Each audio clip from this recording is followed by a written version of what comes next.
Opa, fala aí, Clóvis aqui. Hoje eu vim apresentar uma teoria a vocês, e vale lembrar que é uma teoria, então, por favor, fã leal e convicto da Lord FNAF, não me sequestre. Os Shadows são duas entidades que apareceram pela primeira vez no FNAF 2.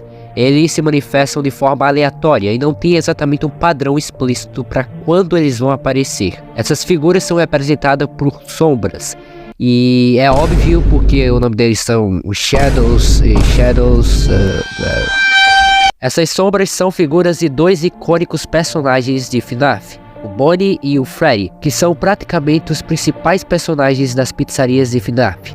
Na pizzaria de 83, os primeiros foram o Bonnie e o Fredbear. Na de 85, na de 87, na de 93 e você já deve ter entendido. Especificadamente, o Shadow Freddy é uma sombra do Toy Bonnie. Ele também tem esse nome aqui meio complicadinho de falar, mas eu vou tentar. RHQFS FAS. Não consigo falar, é muito difícil, cara. Enquanto o Shadow Freddy é uma réplica exata do Golden Freddy, mas com paletas de cores diferentes. Interessante, não? A princípio minha teoria era sobre o Shadow Bonnie e o Shadow Freddy serem personificações em agonia das crianças por serem enganadas e mortas pelos personagens que tanto gostavam. Mas eu fiquei horas pesquisando e refletindo e agora a teoria tá cabulosa, meu parceiro. A primeira coisa importante sobre essa teoria que você deve saber, ambos Shadow Bonnie e Shadow Freddy são entidades que nasceram por causa da esmagadora quantidade de agonia presente nas pizzarias onde ocorreram os eventos. O Shadow Bonnie e o Shadow Freddy são diferentes. Enquanto o Shadow Freddy é roxo, o Shadow Bonnie é totalmente preto.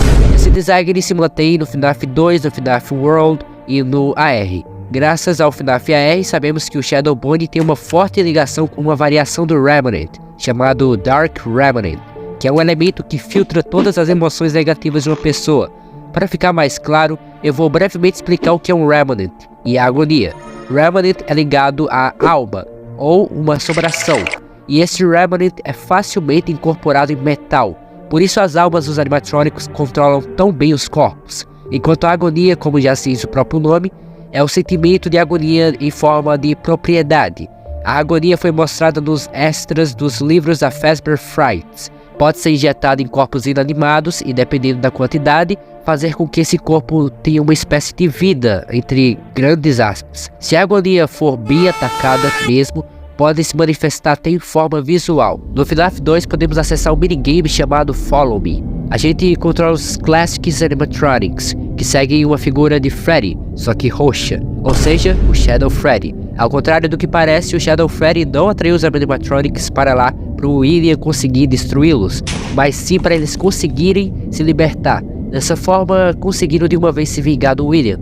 Mas, né? The animatronic characters here do get a bit quirky at night.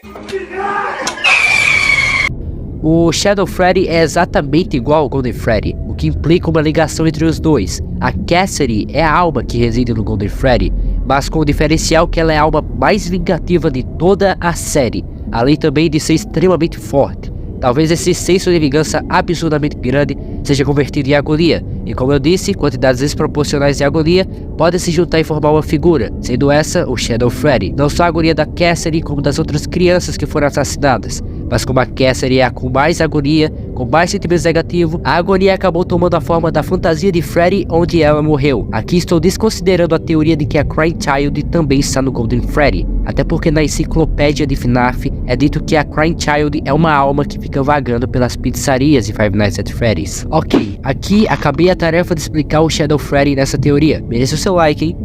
Shadow Bonnie. Este eu quebrei a cabeça tentando tapar alguns buracos nas minhas teorias sobre a origem dele. O Shadow Bonnie é uma figura enigmática e causa muitas confusões pelo fato de ser uma sombra do Toy Bonnie, mas eu creio que a ideia principal aqui é de ele ser um Bonnie, pois eu acredito que a ideia do Scott era do Shadow Bonnie ter a aparência do Spring Bonnie, mas não queria revelar o modelo dele ainda. No FNAF 3, no minigame do Shadow Bonnie, nós controlamos ele e entregamos o bolo a uma das crianças, assim libertando a alma. Essa seria uma analogia à figura do Toy Bonnie que representa a agonia das crianças ao verem pela última vez o personagem que tanto gostavam, só que dessa vez os sentimentos eram de dor, angústia, agonia e medo. E o Shadow Bonnie entregando o bolo seria uma forma de dizer que eles finalmente tinham sido libertados de todos esses sentimentos negativos.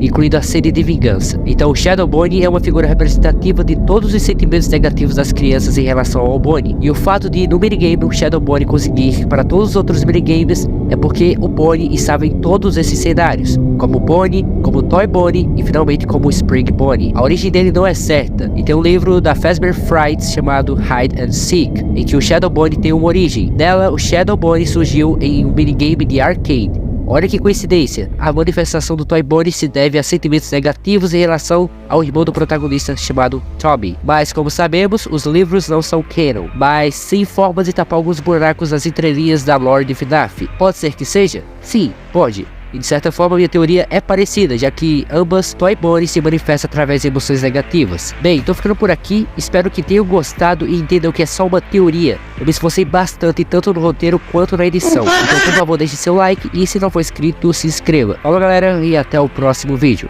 Tchau!